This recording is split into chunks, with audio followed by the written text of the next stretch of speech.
Welcome back. Of course, we're looking at the Broncos and the Bills happening on Sunday. Nate Lundy joins us. Not at all magical, as we found out yesterday. Just kind of walks in and just saunters into the studio.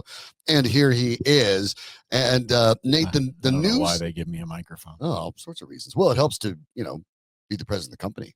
Is that what I do? Yeah. Oh, okay. So, I mean, I guess it's kind of your microphone. So, do what you want to with it. But that's all those credit card bills. Yeah. Also, it comes with that. Okay. Denver Broncos got the news that Pat Surtain named All-Pro first team for the second consecutive year. Not a surprise, but obviously good news for Denver along the line of him being primed now to win Defensive Player of the Year. Yeah, that's still up in the air. And more normally, this is an award, for the most part, that goes to guys with the big sack numbers. More than anything, that's usually who gets it. And so when you look at that, you look at those players that are on good teams with big sack numbers, they tend to win the Defensive Player of the Year. In fact, in the last 15 years, only 3 defensive backs have won Defensive Player of the Year. Stephon Gilmore, last one in 2019. Troy Polamalu in 2010, so a big gap there. And then the year before that, Charles Woodson in 2009. But Surtain, now the favorite in Vegas to win it. The Broncos' success has something to do with that too. You have to be on a team that, if it's not in the playoffs, you're really close. You have to be able to be competitive in order to win that award too. So it's not only Surtain's award, but something of a team award as well. Well, yeah, of course, you always do better when you're a team that gets attention, right? It's hard to be an award winner when you're 3-14. You're just not going to get that kind of love. I'm glad that he's getting the respect that he deserves. I am grateful for the fact that he has been nice enough to grace the cover of Mile High Sports Magazine for us a couple times. And I think overall, as he continues to grow professionally, and that's what I think is crazy, is as good as he is, I think he's also a student of the game. I think that's a function of how he grew up, who his father is, things like that, that he's just going to continue to get better. I think that he hasn't quite hit what his ceiling is yet, and that's probably a little scary for opposing quarterbacks. Remember, there was a stat that came out, I think, after week 15 that basically talked about the passer rating that Pat Surtain had allowed to opposing quarterbacks. And it basically said that quarterbacks would have a higher rating against Pat Surtain if they just threw it into the ground. So, I mean, I don't know how you get a higher praise than that. You would be better off throwing it into the turf than you would trying to throw on Pat Surtain. And what you've seen now with Surtain, the challenge going forward, of course, for any cornerback that's got that reputation, is now it becomes basically a target deterrence, right? You think of Champ Bailey when he had all the great years with the Broncos and Washington before that. But the idea was Champ Bailey didn't rack up a whole bunch of stats because people just stopped throwing over there. It wasn't worth it. And you're already seeing that impact with Pat Surtain as well. You're starting to see more and more teams just forgetting it. Wherever he is, they're not throwing it over there. He did a great job against Jamar Chase. Had a tremendous year as well. It's really been impressive. And the stats back it up. If you go to Pro Football Focus, his 87.4 coverage rating is the best of all cornerbacks. And it's by a big chunk.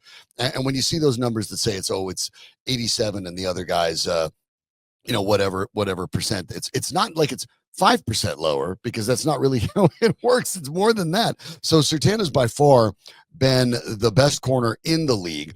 And it's been consistent, and you're right. And the scary part is he seems to get better. He allowed 2 touchdowns this season, picked off 4 balls. Now, granted, every interception doesn't go for a touchdown, but it's really been an extraordinary pickup by and large in the NFL. When you think about turnovers, there's a point to it. We talk about expected points added. You get into the weeds on all sorts of advanced data, but in the end, it more or less boils down to this. On average, a fumble is worth 3 points for the other team, given how many times they tend to conclude that drive with a score. An interception is worth 4, because the likelihood of returning it further, or maybe even a pick 6. So if you really want to simplify it, I mean, that's what you're looking at. And so he allowed 12 points and got 16 back. So, I mean, it's a net plus there to have him as a defender. That's really rare. And for the Broncos, not only at his age, everything that he's doing, but he's under contract for years to come. We're talking about a guy that should end up as one of the best Denver Broncos to ever play. Oh, certainly. I'm not even sure if he's in his prime yet, Nate. Well, that was my point a second ago, is just saying I think that he has the ability to continue to grow as a player. I really do. I think that he studies the game well. I think that's part of why he is so effective. And again, we see this a lot. We always see the advantage of athletes, and this is across sports. Doesn't matter if it's football or not, that if you are, the child of a professional athlete, if you are the child of a coach, anytime those things are within the childhood, the growth pattern that you had as an athlete, there's an advantage to it. Because I think that you wind up with that umbrella over you that allows you to be a better student of the game, and then sometimes more comfortable with it. I think in a lot of cases you wind up with players that are more comfortable with the media. All those kinds of things play because you pick that up by osmosis. And so Pat is one of those kinds of people, right? Because of again, who his dad was. So I think that makes him somebody that is advantageous to this team. And I know we're talking a lot about what he does on the field, and we're talking about all pro status, and we're talking about Pro Bowls, and we're talking about awards, and we're talking about Defensive Player of the Year, and the list goes on and on. We're talking about all of those kinds of things. I think that one of the other advantages that this organization has is that he can be a representative of the organization itself. Yesterday on the program, we talked a lot about Justin Simmons, and you and I talked about the fact that we were both fans of him, both on the field and off the field. And I think that organizations in professional sports are starved for that in a lot of cases. We get a lot of bad news about players, right, Shawn? I mean, we get a lot of, oh, this guy got in trouble, this guy got a DUI, this guy is being investigated for domestic issues or whatever it is. We get a lot of that in sports. And unfortunately, that's what sells on SportsCenter. And so you get lost sometimes when you have people like a Justin Simmons, when you have people like a Chris Harris Jr., when Chris was here, when you have a Pat Surtain. And I think that Bo Nix, by the way, is wired somewhat that way as well. That another coach's kid. Yeah, exactly. I think you miss out on the advantage that someone like Pat Surtain has for the organization. Like, you need it on the field, right? Mm-hmm. I mean, Tim Tebow is a great guy. Tim Tebow is not a good quarterback.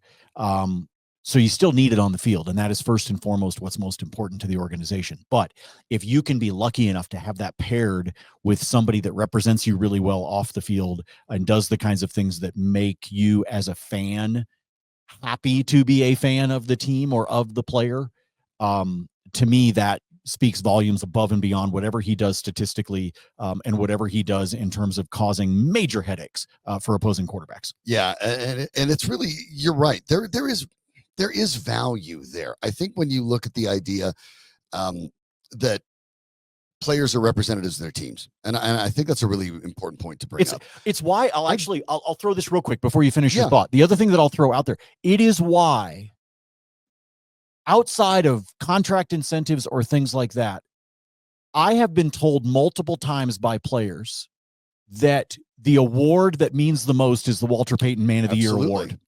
Absolutely. That is actually the award that means the most to these guys. Outside of a contract incentive and a bonus and things like that, I get it. Money talks. But I have had so many players in the NFL, both current and former, tell me that the best award is the Walter Payton Man of the Year award because what it says about you beyond just what you can do on the field when you have the pads on, and that means so much to these guys. Well, it's the only award that you wear in your uniform. Yeah. If you win it once, you wear it for the rest of your career. It's the only one like that. Yes. And obviously that's a big part of the equation too. Finish your thought. It was one of those things. Your point is very good though, because it is important to have, and I agree with you. I think Bo Nix is that guy. People want winners, right? Mm-hmm. And if the Tyreek Hills of the world are winning you Super Bowls, you live with that. I think most fans live with that, whether they leaves a bad taste in their mouth or not. But I do think there's civic pride involved in any of the teams you follow. And that means you want someone who can represent your team in a fashion that makes all of its fan base look good.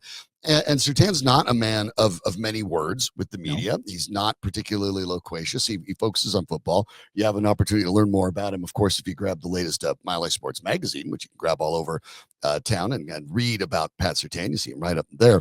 Mhm. But the on-field performance is extraordinary. You're talking about a guy that is quite possibly going to be the best defensive player of the year. If he doesn't win it and it goes to TJ Watt, who's won it once before, who cares? The point is, when you're considered at that echelon of player, you're special and you're a cornerstone of the franchise. And I think in Surtain's case, we're talking about a guy that until or unless Bo Nix, and I know quarterbacks are the face of the franchise, manages to exceed him, we're talking about not only the best player the Broncos have, but the man that most people think about when they think about the Denver Broncos. Yeah, I think so. And I think that's a good thing to have. Again, I come back to, I believe that Walter Payton Man of the Year is kind of a bell cow when we talk about it. Folks, here's the nominees from the Broncos for the last few years. We know that Alex Singleton, also a Mile High Sports cover guy. We know that Alex Singleton is the nominee for this year. The nominee last year, Garrett Bowles. Year before that, Dalton Reisner. The 3 years before that, Justin Simmons. Before that, Von Miller. Before that, Chris Harris Jr. Think about the players that you think about as a fan and go, oh, yeah, that was one of my favorite guys. Yeah. We can argue. I know I make fun of Garrett Bowles and we talk about all of his holding calls and things like that. But when you go back and look at this, you can think about, oh, yeah, this is a guy that's involved in this with the community. This is a guy that represents the team really well. Yes, I hate the number of times we get Dalton Reisner for or Garrett Bowles for holding or things like that. But it's hard to argue how he's represented the team and the kinds of things that he does and the way he carries himself as a player and as a man. So that's why I believe as I sit here and look at this historical list of who's been nominated, that we are going to see Pat Surtain on this list. I do too. I think it will be coming. It will be important to see what he does on Saturday as well. It's obviously not a postseason award, but obviously you'll get the impression of how well he's respected around the league. He's probably going to be on Amari Cooper a lot, and we'll see how often Josh Allen goes there, but how successful he can be.